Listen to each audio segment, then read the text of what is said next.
sabihin natin mga kapatiran natin dyan sa Amerika at ganun din uh, particularly dyan sa Connecticut. Okay, saka sa kapatiran natin dyan sa Cainta, sa Rizal, mga kapatiran natin sa Abra, mga nakikinig dyan sa bandang North, at yung mga kapatiran natin dito malapit sa Batangas, Batangas area. Ano po sila, Brother Michael, Tatay Pedro, Brother Gary, and ito po si isa nating kapatiran, si Sister Marlene. Online sila ngayong umaga at sana hindi mawala itong ating signal. Ano po, panalangin natin na ito ay magpatuloy dahil maganda itong ating papag-aralan ngayong umaga mga kapatid. Opo, okay, so by short review na pag-aralan natin nung nakaraan linggo, kung kayo po ay kung makikita nyo yung iyong screen, nakashare yung ating screen, mga napag-aralan natin noong nakaraan linggo, ito pong tinatawag na the origin of the giants. Ano po? Okay? The origin of the giants na napag-aralan natin noong nakaraang linggo. Ano po? At hindi natin natapos ito, so we will, by the grace of God, sana matapos natin ngayong umaga dahil maraming topic na kinakailangan puntahan ito to understand itong number one, the what triggered the origin of the giants and their physical features at yung kanilang demise. And we will go through also the promised land, kung anong area ang kanilang pinuntahan. Dahil last Sunday, mga kapatid, we have studied that these giants were encountered by Moses, Joshua, and David, but they were not totally eradicated, not to mention Noah. So the giants were first mentioned in the book of Genesis chapter 6 verse number 4 during the time of Noah, and they were encountered by Moses and Joshua and finally David. These four great men in the Old Testament have encountered the giants, but they were unable to suppress or to eradicate all of them. But according to the word of God in Isaiah 24 verse number 21, na ang sabi po doon ay Isaiah 24, let me read for you 24, Isaiah 24 verse number 21. Ano po, sa mga nasa online, nandyan po nasa subtitle natin. Ano po, makikita po nyo po dyan. Kung kayo po ay sumusunod sa YouTube channel natin, makikita nyo yung verse sa ilalim. Ang sabi sa Isaiah 24:21, and it shall come to pass in that day that the Lord shall punish the host of the high ones, those are the angels that rebelled against him, Genesis 6, that are on high, and the kings of the earth upon the earth. At dyan, so dyan po sa Isaiah, we can see that the cleansing of the universe is already foretold by Isaiah and will be manifested. Ano po, it will take place as at the second coming of the Lord. Opo, so dyan po ang takbo ng pag-aaral natin ngayong umaga. So una-una, maraming verses po ito, but we will go through them one by one so that we can have final exhaustive knowledge kung ano ba sila, mga kapatid. Ano po? So dito sa Bible reading natin, nakita natin kanina, ano po, sa Bible reading natin na the demons in Mark chapter 5 were encountered by the Lord in the land or in the country of the Gadarenes. The Gadarenes, ito po yung napag-aralan natin noong nakaraang linggo, yung tinatawag nating northern part of Israel, the Gadarenes, ano ho, yung pag-aralan natin nakaraang linggo yung Temple of Pan and the Temple of Zeus and the Temple of Nimrod, magkakasama po dyan sa land of Gadarenes or the country of Gadarenes na napag-aralan natin last Sunday. At sa kapanahonan ng Panginoon, yan po ay the cities of Caesarea Philippi, tama ba? If I'm not mistaken, ano po, ito nandyan, the land of the Gadarenes. Ito mababasa natin dito po sa Mark chapter 5, and take note sa verse number 5, verse number 2 sa natin Bible natin sa Mark 5 verse number 2. Ano po ang sabi diyan? And there was a man came out, ano po, from the tomb, a man with an unclean spirit. Ano po, ito po yung term sa New Testament, yung mga demons, ano po, or the unclean spirits. At ang mga demons nga daw ito ay kung pupunta natin yung bandang ilalim, they were called sa verse number 8 also unclean spirits. Ano po? At finally dito po sa verse number, ano to? Asan na yung verse number, may verse dito na tinawag din silang mga devils, ano po, possessed with the devil, sabi po diyan, ano po, sa verse number 16. Ano ho? Okay? So, makita natin, ito pong spiritual description nila, they were called by the Lord an unclean spirit, demons, at may cemetery doon sa land of the Gadarenes na binabanggit, na kung saan doon nakatira itong demon spirits at nag-aabang ng mga taong dadaan doon at kanilang tinatakot, syempre. Opo, pag may tao kasi na lumabas sa sementeryo at iba ang kinikilos, matatakot ka. Yun ang ginagawa nito, ano po, they were unclean spirits. And according sa napag-aralan natin nung nakaraan linggo, okay, ito pong unclean spirits, yung term na unclean spirits, ano po, titingnan natin sa chart natin, according sa mga materials from the cave of Qumran, from the Dead Sea Scrolls, from the Book of the Giants, from the Book of the Jubilees, from the Book of Enoch, ano po, these are the intertestamental materials that we have gathered.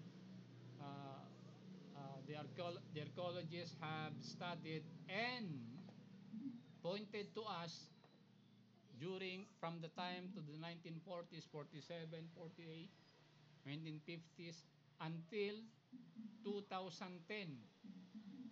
Yung pong materials na yan, they all agree na ito pong unclean spirits, binasa natin sa Mark chapter 5, ay tinatawag dyan, tinatawag po dyan na mga bastard spirits. Ano po? They were the spirits of the dead giant, sabi nila. Ano ho? Sabi po dito sa ano ito? Sabi po dito sa intertestamental materials po natin, mga kapatid, ano po? Okay. So diyan, they were called demons and unclean spirits. Bakit unclean spirits? If we study itong term na unclean spirits or bastard spirits coming from the Dead Sea Scrolls, which are the spirits of the dead giants, malalaman natin na tinawag silang unclean spirits because not because they were all dirty or something else, o kaya hindi sila gumagamit ng alcohol kaya unclean, o hindi sila gumagamit ng sanitizer kaya unclean spirits. Hindi po. Pag sinabi pong unclean spirits, they are, ang kanilang kasalanan po dito, according to the Dead Sea Scroll, they have crossed the boundary of the spirit world and the physical world, and they intermarried with them. Crossbreed po ito, ano po, mga hybrids. So kaya tinawag sila ng Panginoon na unclean spirits or bastard spirits dahil hindi 'yon ang kanilang purpose. Hindi 'yon ang kanilang dapat gagawin, mga kapatid, ano po. And nakita natin sa ang conversation ng demons po dito sa Mark chapter 5, at ang Panginoon, tingnan natin sa verse number 5, ano po, ano sabi diyan sa verse number 5? Let's go there sa verse number 5. Okay, sa verse number 5. Verse number 5, sorry, verse number 7. Verse number 7. And cried with a loud voice and said, What have I to do with thee, Jesus, thou Son of the Most High God? I adjure thee by God that thou torment me not. Sabi ng demonyo, ano ho. Dito makikita niyo po, ano ho, that the devils recognize the Lord as God Himself. Binanggit niya na Jesus is the Son of the Most High God. Ano ho? Okay? The demons recognize the deity, the highest position of the spirit world, ano po, pertaining to the Lord Jesus Christ. He is, sabi niya, He is the Son of the Most High God. Ano ho? So, dito makikita natin, ano ho, in the spirit world, the demons recognize the Lord Jesus Christ as God, as the Son of God.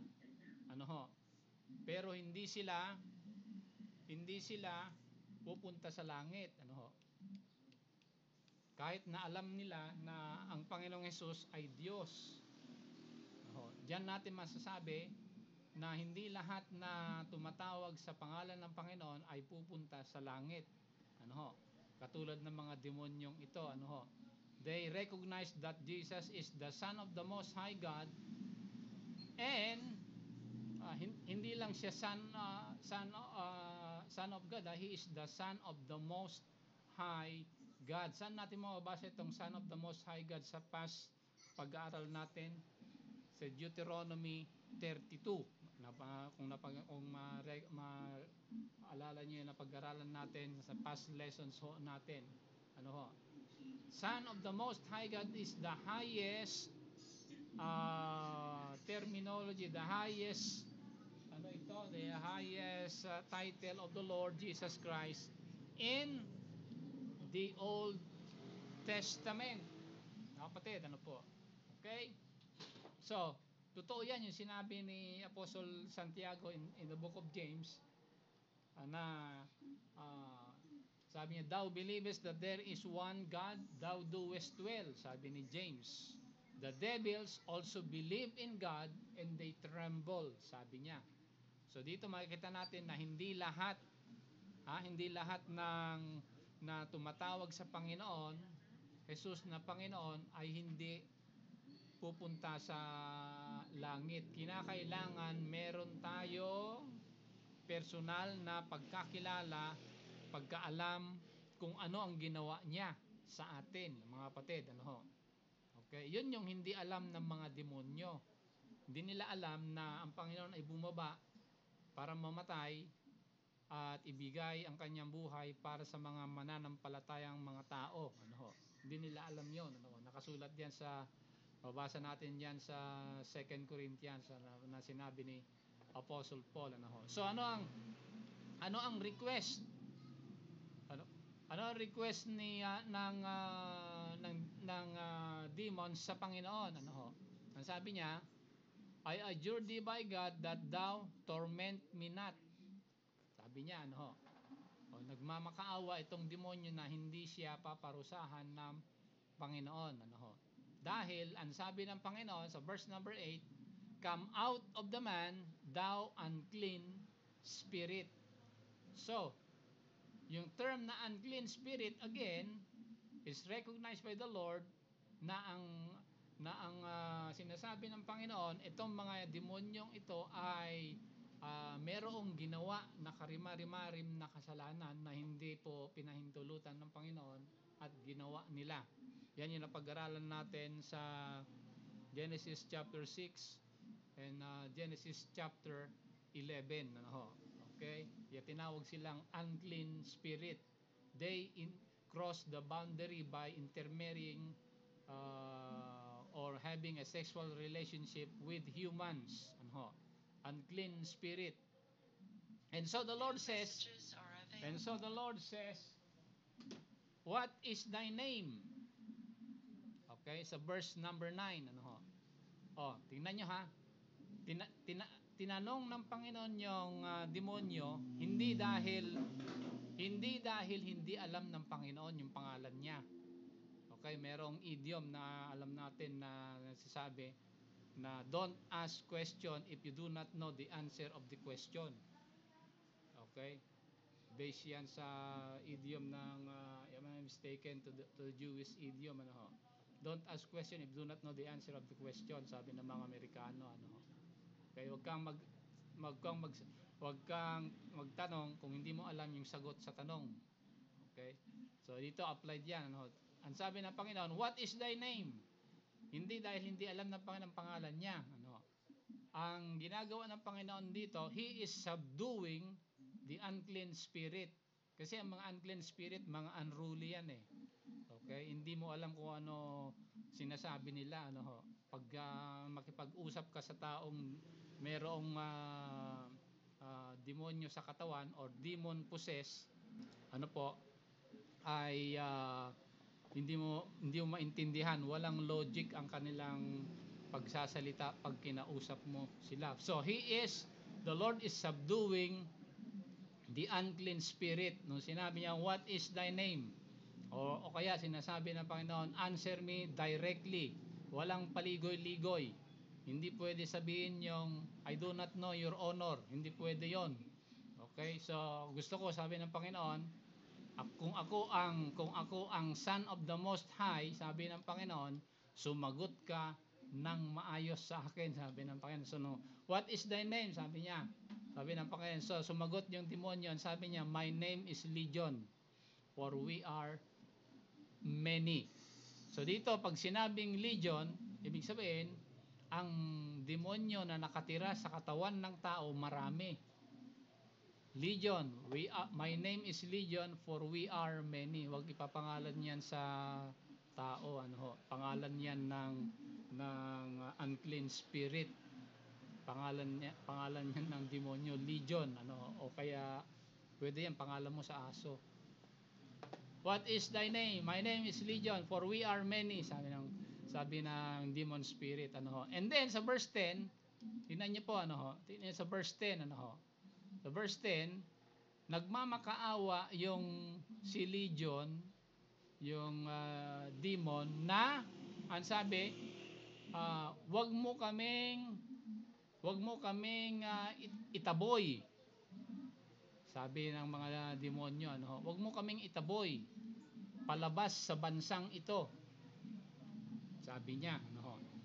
Ano ibig sabihin niyan? Ibig sabihin, yung land of the gatherings, nandoon ng headquarter ng mga evil spirit sa kapanahonan ng Panginoon. Ano, nandoon ang templo ni Pan, nandoon na ang templo ni Zeus, nandoon ang templo ni Nimrod. Ano, okay? Sa land of the gatherings na pag-aralan natin noong linggo. Huwag mo kaming paalisin dito sa aming bahay. Sabi ng demonyo sa Panginoon. Hindi alam ng demonyo na ang Panginoon pumunta doon para simulan yung paglinis sa kamunduhan, mga kapatid. So, anong ginawa ng Panginoon dito? Ang ginawa ng Panginoon dito, ito yung request niya, wag mo kaming palayasin sa aming bahay, sabi niya. May mga ang request ng demonyo sa Panginoon, sa verse number 12, dito may mga baboy, sabi ng demonyo. Papuntahin mo na lang kami doon sa mga baboy. Okay? Ito ay psychological warfare ito, ha. Sabi ng mga demonyo, papuntahin mo na lang kami doon sa mga baboy. Sabi niya, alam ng Panginoon na inuuto lang siya. Kasi isip ng Panginoon diyan, isip niya, nakapasok nga kayo sa katawan ng tao eh, hindi ba? Hindi niyo ba kayang pumasok sa katawan ng mga baboy?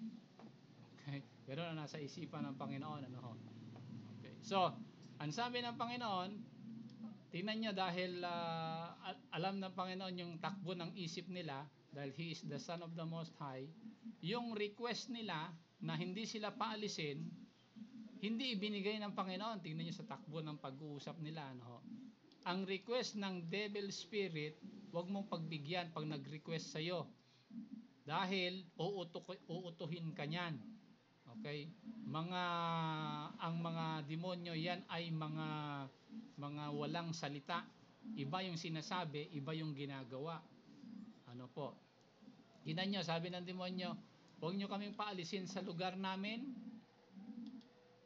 Sabi niya, hindi pinagbigyan niya ng Panginoon. Malalaman natin mamaya bakit hindi sila pinagbigyan. May mga baboy dito, sabi nila, doon mo na lang kami pupuntahin sa mga baboy. Sabi nila. Okay? So, sige, punta kayo doon, sabi ng Panginoon, sa verse number 13, to. And Jesus gave them leave. Okay, ano ibig sabihin nito? Jesus gave them leave. Ibig sabihin, yung pag-possess nila sa tao at yung pag-alis nila doon sa katawan ng tao, hindi nila kayang gawin kung walang pahintulot ang Panginoon. Okay? O pinahintulutan sila doon sa katawan ng tao, pero hindi sila pinapahintulutan na palipat-lipat sa mga tao. Yun ang ibig sabihin nun, dahil Jesus is the Lord of all. So, humingi sila ng request sa Panginoon. So, sabi ng Panginoon, Jesus gave them leave. Sige, umalis kayo dyan sa katawan ng tao, sabi doon. And the unclean spirits went out and entered into the swine. So, pumunta sila sa katawan ng mga baboy. And ano nangyari? Yung mga baboy, nag-suicide naman dahil nasa bangin sila eh. Okay? Tingnan nyo ha. At nahulog sila sa dagat at nalunod sila. So, nung namatay yung mga baboy, saan na pumunta yung mga unclean spirits? Saan na pumunta? Saan na sila pumunta? Saan na sila pumunta? Sa verse 31. Saan ba yung verse 31? Tingnan natin. Sa verse 31. Verse 31.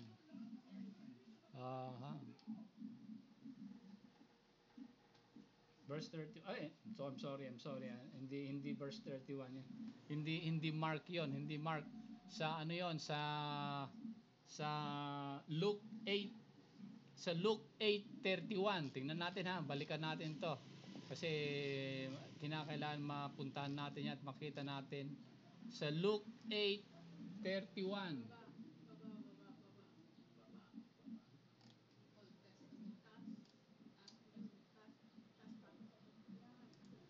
Luke chapter 8 verse 31. Dali at malabo yung mata ko, di ko makita. Ayan. Luke 8:31. Ano sabi diyan? 31. Bagal ng internet natin.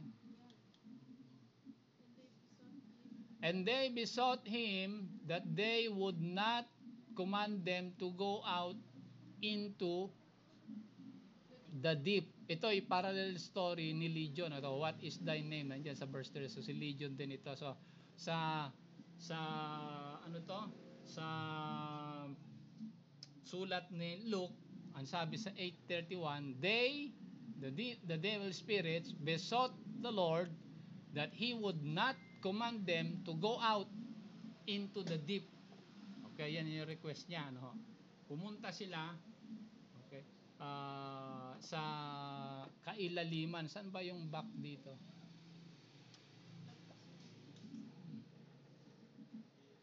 Saan ba yung back?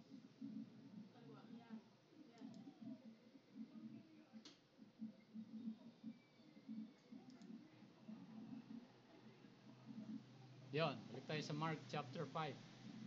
So pumunta sila sa kailaliman, sabi diyan, ano po? Saan na tayo? Verse number. Dali, palakihin natin yung font natin.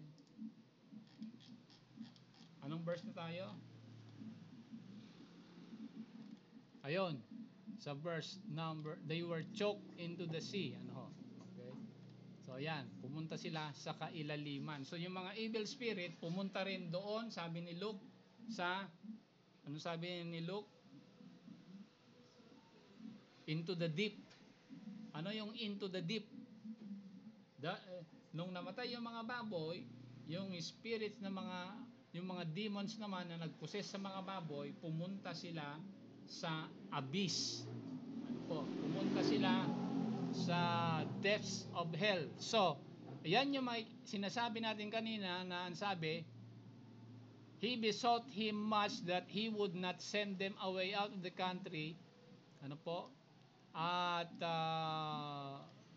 sabi dito,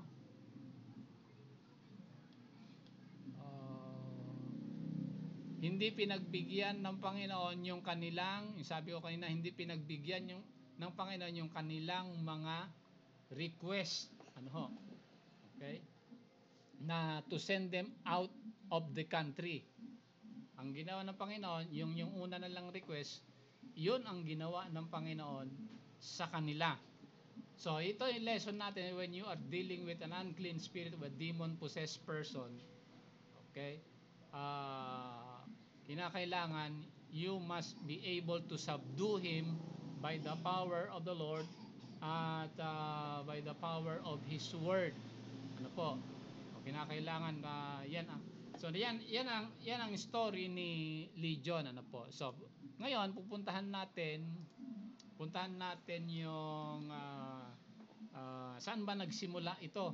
Saan nagsimula itong, kasi napag-aralan natin noong nakarang linggo itong mga giants na ito, ano po. Okay, we will continually study ngayong umaga. Ano ba yung physical features nila? Nalaman natin noong nakaraan linggo na ang mga giants na ito, according to 2 Samuel chapter 21 verse 20, the giants had 6 fingers sa bawat kamay at sa bawat sa mga paa. 6 ang daliri sa magkabilang kamay, bawat isang kamay 6 ang daliri. Okay? At saka sa paa nila 6 din ang daliri. So tayo normal 5 lang, di ba? Pero itong mga demons na ito, itong mga giants na ito, anim ang daliri. If you study the culture ng sa Amerika, ano ho, kaya kung saan nanggaling yung term na Hollywood, saan nanggaling yung term ng Hollywood, malalaman mo, yan ay batian ng mga Indians noon, nung tinatawag nilang pag nag-high five sila ng ganon. Howdy, ganon, nag-high five sila ng ganon, sa atin nag-a-appear. Sa atin appear eh. Sa Amerikano, up here. Yun ay ginawa ng mga Pilipino, appear. Hindi naman appear yun. Up here. Ibig sabihin magka-collapse taas. Dito sa baba, down here. Ganon. Okay. Yung mga Indians, pa howdy, nagkaganon, igaganon mo, mag-a-appear ka ng kamay mo, ipapakita mo yung palad mo na 5 ang daliri mo. Kasi sa kapanahonan nila, naka-encounter sila na mayroong 6 ang daliri. Sa kaya makapag-appear ka ng gano'n at 6 ang daliri, nako, giants yon. Okay? Yun ay side note lang sa Amerika yan. So they had 6 fingers, sabi diyan mga kapatid, ano ho.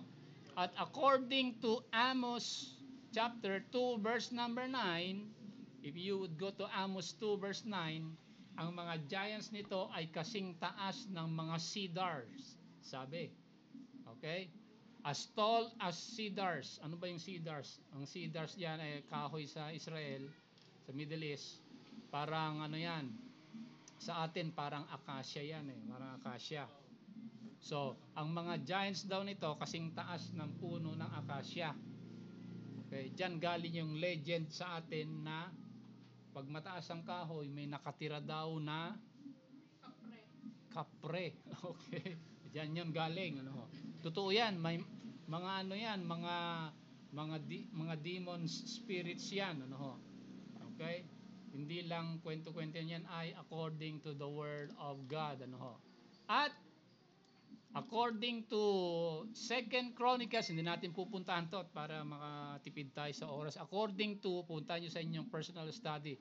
According to First Chronicles 11:23, ang at itong Deuteronomy 3:11, ang mga giants ay 9 cubits ang taas.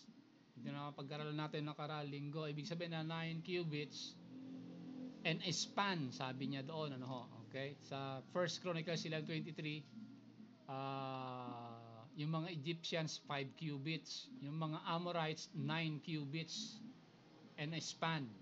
Equivalent yan sa 9 feet 6 inches. Okay? 9 feet 6 inches. Sino ba ang pinakamataas matangkad na player sa NBA? Ha? Ha? Itong mga giants na ito, 9 feet 6 inches ang taas. Kasing taas ng isang palapag, ng isang bahay. Okay, yung first floor 10 feet kasi yan eh. So ganong kataas, katangkad ang mga giants na ito. So, these are what the Bible says in Genesis 6 verse number 4, men of renown, mighty men of old, sabi po doon, ano, or men of renown. So kung merong lalaki na kasing tangkad ng acacia at ang bilis kumilos at precise ang kilos niya, matatakot ka diyan, ano ho. Parang yung kalaban ni parang yung kalaban ni Achilles sa ano, sa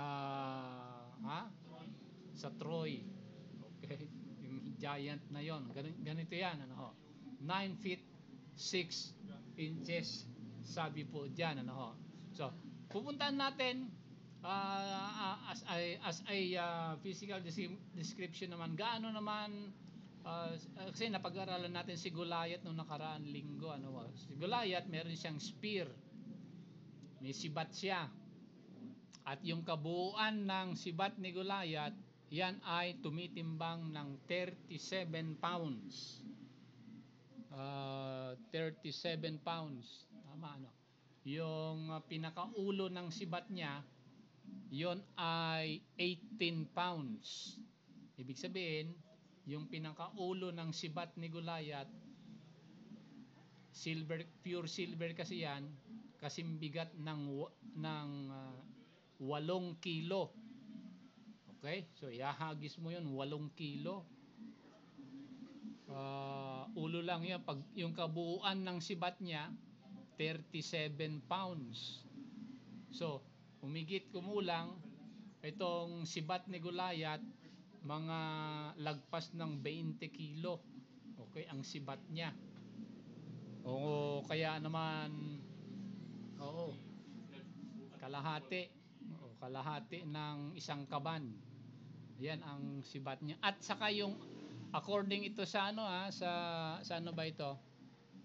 Sa Joshua chapter 11, may verse tayo diyan. Okay, Joshua, I'm sorry, ano to?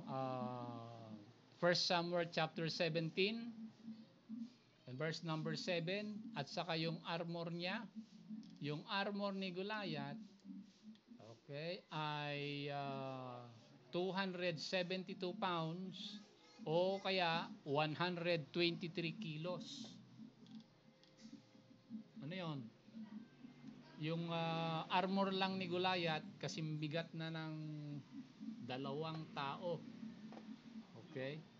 Ayan ang physical features ng mga giants, mga kapatid. Ano? At napag-aralan natin noong nakaraan na ang kanilang pangalan sa Old Testament ay una, ay, saan na ba yung cursor ko? Di ko makita. Una, sila ay tinatawag na mga Nephilim sa Genesis chapter 6.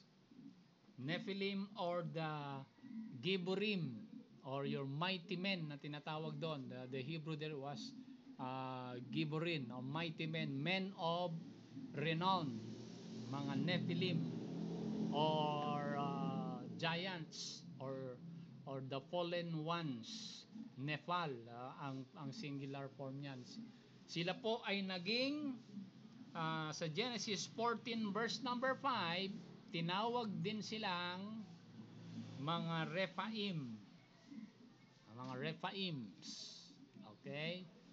At nung after the flood, tinawag din silang, kapanahunan na ito ni Moses at saka ni Joshua, tinawag na silang the Abims, the Horims, the Emims, and the Samsumims, and the Anakims. Ayan. Okay?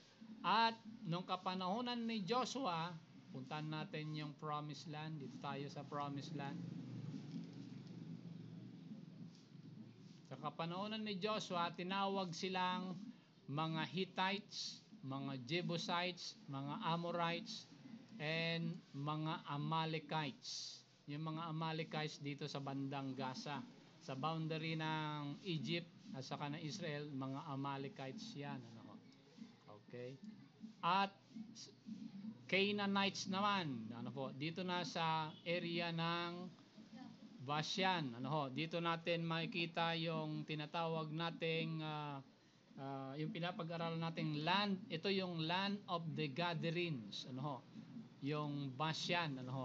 Nandiyan yung templo, sabi ko kanina, ni Pan, ni Zeus, at saka templo ni Nimrod. Dito ho yon. Actually, the area of Bashan, ito po yung boundary ng Syria at saka Israel or yung Golan Heights na tinatawag. Actually, itong Bashan, ito po ang ground zero ng spiritual rebellion ng mga sons of God. Dito, ma-encounter natin dito, mga kapatid. Kaya nga, nakaraang linggo, nung pumunta ang Panginoon dito, anong sabi niya kay Peter, tinawag niya sila Peter, James and John, pumunta sila sa high mountain, sa Mount Hermon, at the Mount of Transfiguration. And before that, ang sabi ng Panginoon, upon this rock, I will build my church. Sabi niya, yung rock na kinakatayuan nila, that was the temple of Pan, Zeus, and Nimrod. Kung pupunta ka sa area na yon, ano ho, merong tourist spot diyan eh, merong cave diyan, maraming caves diyan sa Basian at maraming waterfalls diyan, ano ho. Okay? Pero wag kang pupunta diyan dahil diyan ang daming nakatirang mga devils, mga demons diyan, mga bad spirits diyan, ano ho. The land of Basian. Pumunta doon ang Panginoon. Okay? At ang sabi niya, upon this rock I will build my church, and the gates of hell, sabi niya, yung gates of hell na binabanggit niya, yung temple ni Pan, ni Zeus, at saka ni Nimrod. Yung mga gates of hell, dito ho yun. The gates of hell, they will not prevail against the church, sabi ng Panginoon. Dahil, He is the Son of the Most High. Sabi niya nga ito, yung devil spirit sa Mark chapter 5, di ba? I adjure thee by the living God, sabi ng demons, ano, yung request niya, that thou torment me not. Sabi niya sa verse number 7, ano, thou son of the most high God, I adjure thee by the living God, that thou torment me not, sabi niya. Ano, pero yun ang request ng demons, pero hindi siya pinagbigyan ng Panginoon. Okay. Ako ang masusunod dito, sabi ng Panginoon. Bumaba kayo dito at naghasik kayo ng lagim, sabi ng Panginoon. Pupuntahan ko yung bahay nyo at sisirain ko, at diyan magsisimula ang aking simbahan, sabi niya. Ano, yung Church of God attacking the gates of hell. It's not the other way around. Sabi sa Matthew 16:18, the gates of hell shall not prevail against it. Wala sa original manuscript yung word na against. So the gates of hell shall not prevail it. Ibig sabihin, the Church of God is attacking the temple of the evil spirits at pinapalaya sila sa kanilang tirahan. At saan nga sila dinala ng Panginoon nung namatay yung mga baboy na sinaniban nila? They were imprisoned sa Luke chapter 8 verse 31. Nakita natin kanina, in the abyss. Ano po? Okay? So ito yung mga giants, ano po? Sa kabila, ito yung Jordan River. By the way, para may idea kayo. Ito yung Mediterranean Sea. Ito yung Dead Sea. Okay, ito yung Jordan, parte ng Jordan yan, dito Saudi Arabia na yan, ano ho. So dito sa Jordan River, may tatlong body of water dyan na nagko-connect by the Jordan River, the Sea of Chineret, the Sea of Galilee, and the Dead Sea. Okay, sa kabila yan, sa eastern part yan, ang mga giants tinatawag silang Hittites, Jebusites, Amorites, at sa western part naman ng Jordan, tinatawag silang mga Canaanites. Ano ho? Dito nakita natin noong nakaraang linggo nung dumating dito sa area, ano po, sa boundary ng Kadesh Barnea dito, ano ho, sa baba ng Dead Sea, dumating sila Moses and the nation of Israel. Nagpadala si Moises ng 12 Mossad around this area, no? Okay, yung 12 spies. Okay, yung 12 spies na trained ni Moses. Pinapunta ni Moses, pinapasyalan ni Moses ang buong Israel. Pumunta kayo sa Israel, mag-spy kayo, sabi niya, tignan nyo anong uring lupa, anong mga tao diyan. They were there for 40 days hanggang dumating sila sa Mount Hermon. Dito sa Mount Hermon, sa land of Bashan, sa Gadarenes, mga kapatid, ano, in the Old Testament, makita nyo ito sa Bible reading nyo, ano. Bumalik yung mga 12 spies kay Moises. Sabi ng 10 spy, nako, patay tayo dito, sabi niya, ano. Patay tayo dito. Bakit? Kasi nabasa natin saan doon sabi ni Moses? May sabi ni Moses, patay tayo dito, sabi niya, ano. Sabi ng mga 10 spies, ano po, dito sa Deuteronomy chapter 3. Huwag natin puntahan at napuntahan natin yan nung nakaraang linggo. So sabi ng 10 spy kay Moises, patay tayo dito. Bakit? Dahil ang mga tao dito ang lalaki. Sabi nila, ano ho? At sa harapan natin, kung ikukumpara tayo, tayo ay parang mga tipaklong lamang. They were giants in the land, sabi ng 10. The sons of the Anakims. Sabi, ano ho? Okay, nandito daw sila. Andyan, sa Canaan land, nandyan, mga Anakims, ano ho? Sabi ng 10. Okay? Sabi naman ni Caleb at saka ni Joshua, kaya natin yon. Kaya natin yon. Kaya natin talunin yon. Lakas ng loob ng dalawa eh. Malapit sila sa Panginoon. Hindi nyo ba alam saan tayo galing? Sabi ni Joshua and Caleb. Galing tayo sa Egypt. Ang dami natin pinagdaanan doon. Ngayon pa kayo matatakot. Sabi niya. Dumaan tayo sa Red Sea. Hindi nyo ba naalala yon? Tumawid tayo sa Red Sea. Natalo natin yung mga humahabol sa ating mga mamis sa Egypt. Sa ng mga tauhan ni Ramesses, sabi niya. Ngayon pa kayo matakot, mga higante lang yan, sabi ng dalawa. Lakas ng loob nila eh, ano. Okay? So, dahil ang kanilang government noon is sort of democratic daw. Okay, so pinaniwalaan nila yung report ng 10. Kasi sabi ng 10, huwag tayong tumuloy dyan. Ang daming higante. Sabi ng 10, sabi ni Joshua ni Caleb, kaya natin yon. Sabi ng 10, dadalawa lang kayo. Kayong dalawa ang makipaglaban doon. Kami, hindi sasama dyan, sabi ng 10. So dahil, sabi sa Deuteronomy, dahil hindi sila naniwala sa Panginoon, the Bible says, the nation of Israel wandered for 40 years in the wilderness. Sabi, ano? So dito sa Kadesh Barnea, tatawid na sana sila doon. Ang ginawa ng Panginoon, pumunta sila sa baba, paikot-ikot dito sa Sinai Peninsula for 40 years. Hanggang namatay yung mga tao na hindi naniwala kay Joshua and Caleb.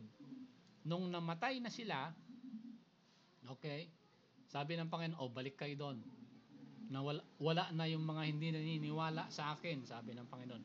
Bumalik kayo doon sa Basyan at kalabanin nyo sila, sabi ng Panginoon.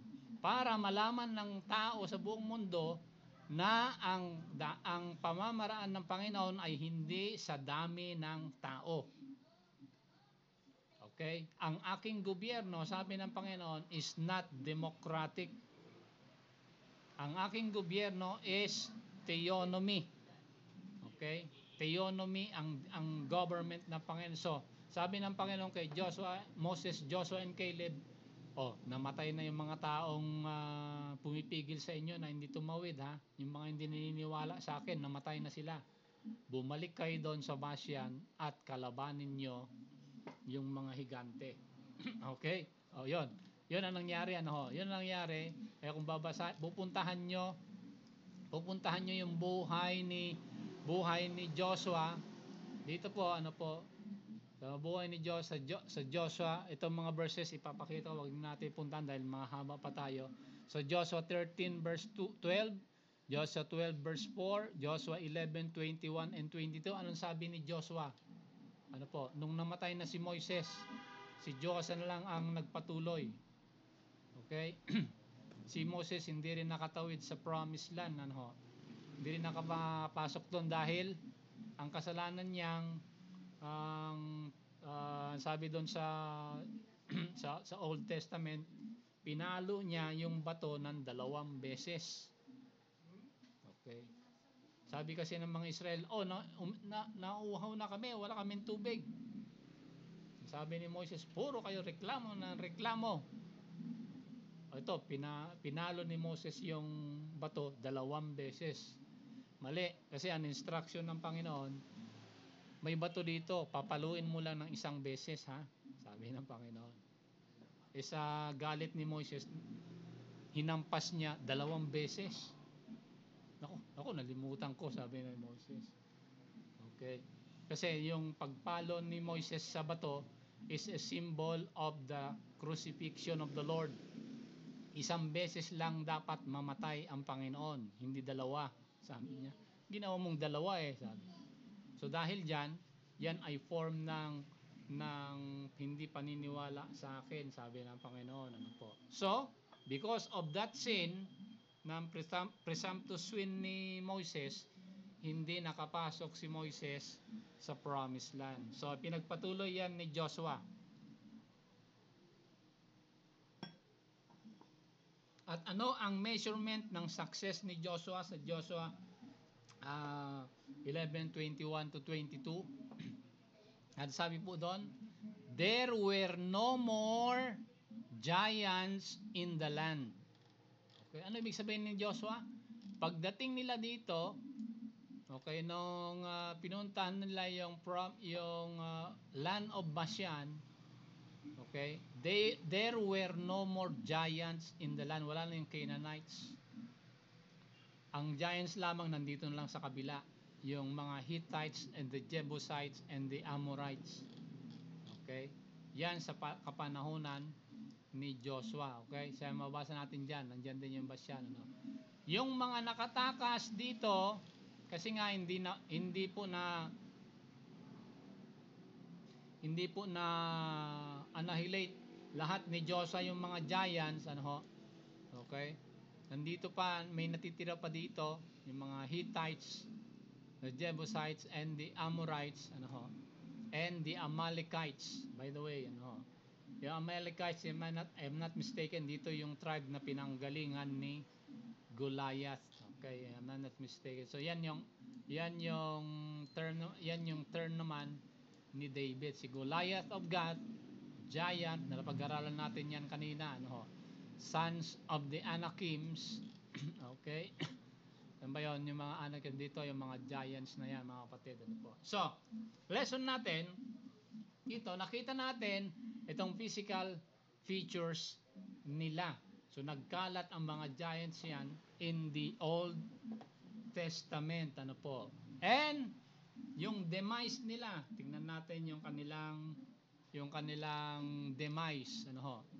Kasi hindi yan natalo, yung mga giants hindi nawala sa kapanahonan ni Noah, sa kapanahonan ni Moises, hindi rin nawala, kapanahonan ni Joshua, hindi rin nawala, kapanahonan ni David, hindi rin nawala, at hanggang sa kapanahonan natin, kung updated kayo sa mga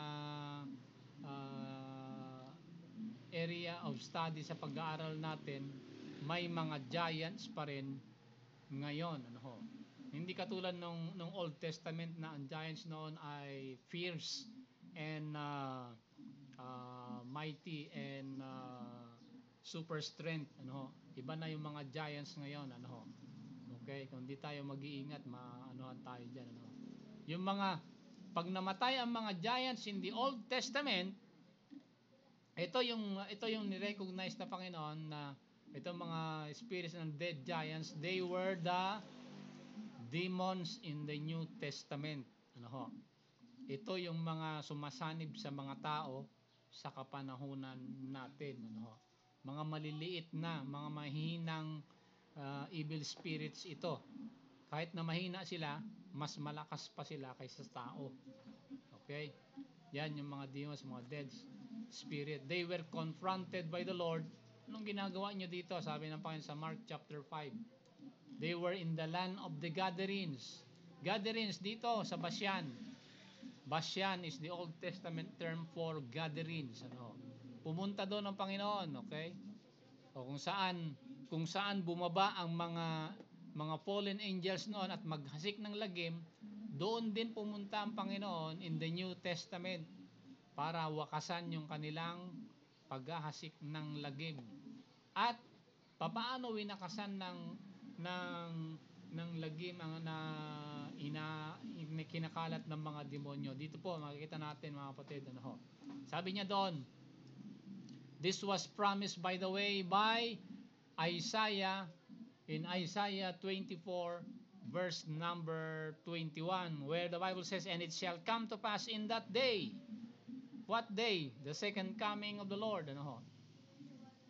"That the Lord shall punish the host of the high ones." Ano yung host of the high ones? Ito po mga giants and dead spirits, evil spirits. "The host of the high ones that are on high, and the kings of the earth upon the earth." Kasi yung mga kinasihan nila ng mga demonyo, they infected the whole human race sa kapanahunan natin ngayon. Ano ho? Okay, so if the demons cannot possess you, they will possess you some other way. If the demons cannot literally possess a person, they will do that through false teaching, false doctrines. Ano ho? Okay, ayan ang mga verses. 2 Peter 3:3, Jude 1:4, 2 Peter 2:1, 1 Timothy 4:1. Okay? So may mga false teaching na ginagamit ang mga evil spirit to possess the whole humanity. At prevalent yan sa kapanahonan natin, yung educational system ng mundo, na ang sinasabi ng philosophy, there is no purpose. Okay?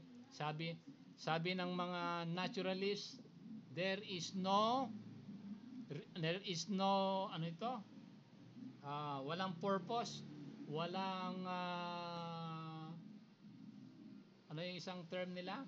Ang buhay daw ng tao ay walang saysay. Yan ang sabi ng educational system ng mundo. Those are doctrines of the devil, sabi ni Apostle Paul sa 1 Timothy chapter 4 verse 1. Ano ho? Seducing spirits and doctrines of the devils. Ano ho? So mag-ingat tayo diyan. Ano ho? If demons cannot possess you literally, they will do so by teaching you false doctrine, mga kapatid. Ano po? So, anong ginawa ng Panginoon para bigyan ng remedy ang situation natin sa buong mundo? Ang sabi sa Isaiah 24 verse number 21, di ba? "And it shall come to pass in that day," sabi ng prophet Isaiah, di ba, mga kapatid? "In that day that the Lord shall punish the hosts of the high ones that are on high, and the kings of the earth that are on the earth." So, paano natin tatalunin ang puwersa ng demons? Dito po, nakita natin sa Revelation. Tingnan nyo sa Revelation. Let me read these verses kasi konti lang naman ito. Sa Revelation 12, ano po, verse number 4. Ganito po sinasabi sa Revelation 12 verse number 4. "And his tail drew the third part of the stars of the heaven, and this did cast them to the earth. And the dragon that stood before the woman which was ready to be delivered to devour her child as soon as it was born. And she brought forth a man-child who was to rule all nations with a rod of iron. Her child was caught up unto God and to His throne." Sabi diyan, ano po ito? Ito po yung coming of the Messiah, His incarnation, His first coming. Ano po? At makikita natin, ang result nung ipinanganak ang Panginoon, ano po? Nung ipinanganak ang Panginoon, sabi sa verse number 12, ng Revelation 12, tingnan nyo ha. "Therefore rejoice ye heavens, ye that dwell in them, woe to the inhabitants of the earth, for the devil is come down unto you, having a great wrath, because he knoweth that he hath but a short time." Ano ho? Okay? Nung na ipinanganak ang Panginoon daw sa laman, yan din ang ang Tagalog ng seal, pag-authenticate ng casting down ni Satan. Okay? Kaya mahalaga itong incarnation ng Panginoon, the doctrine of incarnation, that God became flesh. Ano po? Okay? In His incarnation. Ano ho? when the Lord was incarnated in the flesh, that resulted to the casting down or the sealing of the faith of Satan. Sabi diyan sa Revelation 12, ano po, verse 4 and 5 and verse number 12, ano po. At nakita din natin, ano ho, nung ipinanganak ang Panginoon, anong sabi niya sa pag-aralan natin nung nakaraang linggo? Nung nakaraang linggo sa ano to? John chapter 8 verse 44, ang sabi niya doon, ang sabi ng Panginoon, I saw Satan fall from heaven as lightning, sabi niya, ano.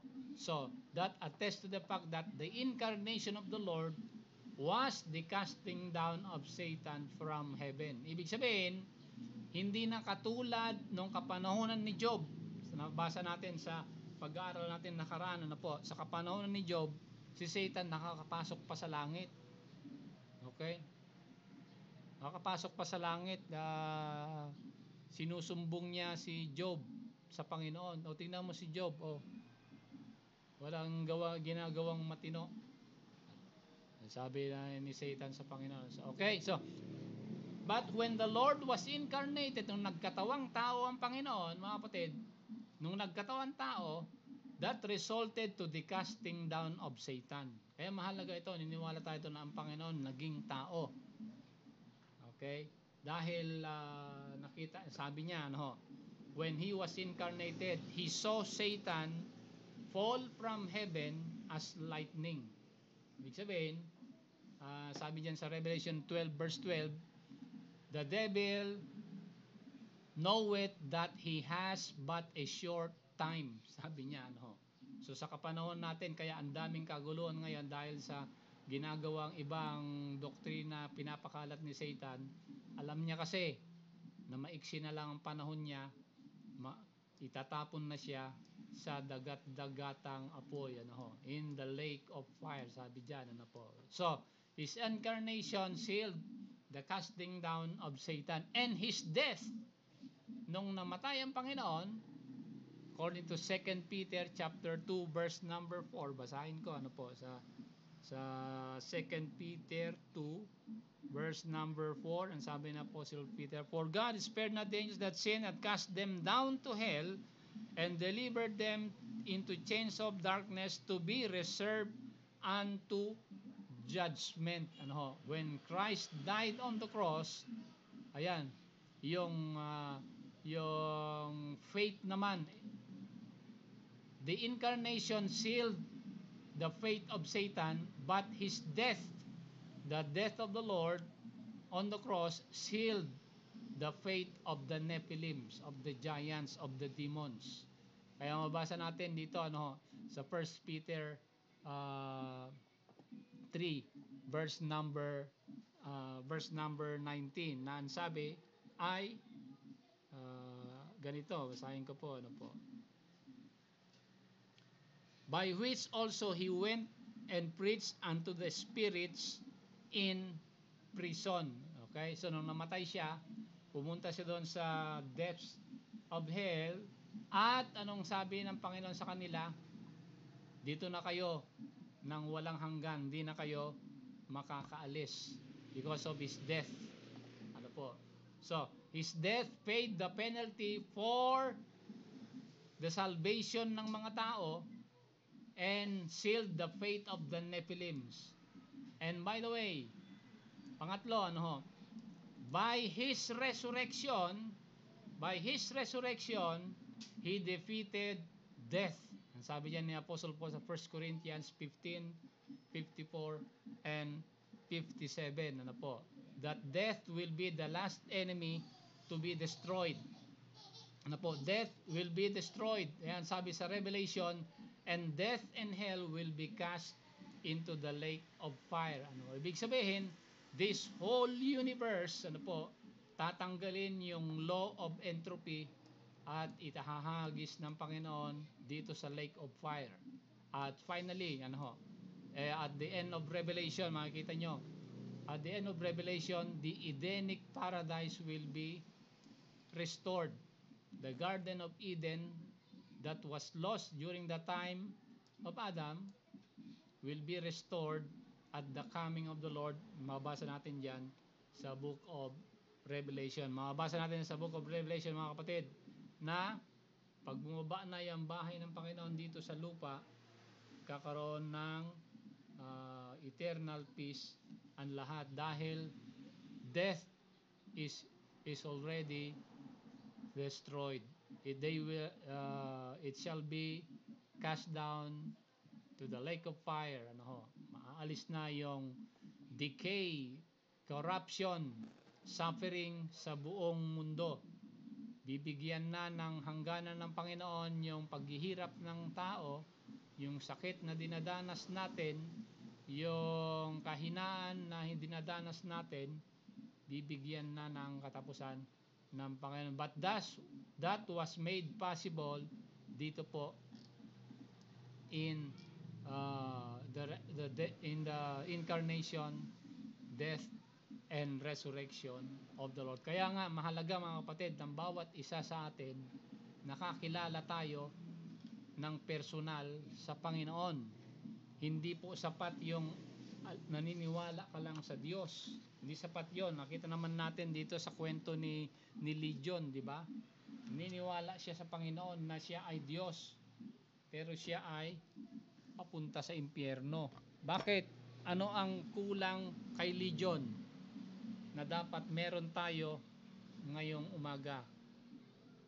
Ang kulang sa kanya, hindi niya alam hindi niya pinapaniwalaan itong death, deity, pagka-Diyos ng Panginoon. Naniniwala siya dyan, yung kanyang death and resurrection. Hindi niya alam ito. At tayo na mga tao, dapat kinikilala natin, mga kapatid, na walang tagapagligtas ang ating kaluluwa maliban lamang ang Panginoon. Ang Panginoon ang namatay sa krus, hindi po ang relihiyon natin. Kung ang relihiyon ang namatay sa krus, di relihiyon tagapagligtas mo. Pero hindi ho, mali po yun. Kung ang kayamanan ang namatay sa krus, di kayamanan tagapagligtas mo. Hindi po ang Panginoon yan. So kinakailangan ang paniniwala natin sa Panginoon ay nasa Kanya, that He is the Lord of all. He died and He rose again for our justification. Kaya nagpapasalamat tayo sa Kanya ngayong umaga sa mga aralin na napag-aralan natin. Dito na tayo magtatapos in our closing prayer. Salamat tayo sa Panginoon. Kita-kita tayo ulit sa susunod na pag-aaral po natin, mga kapatid.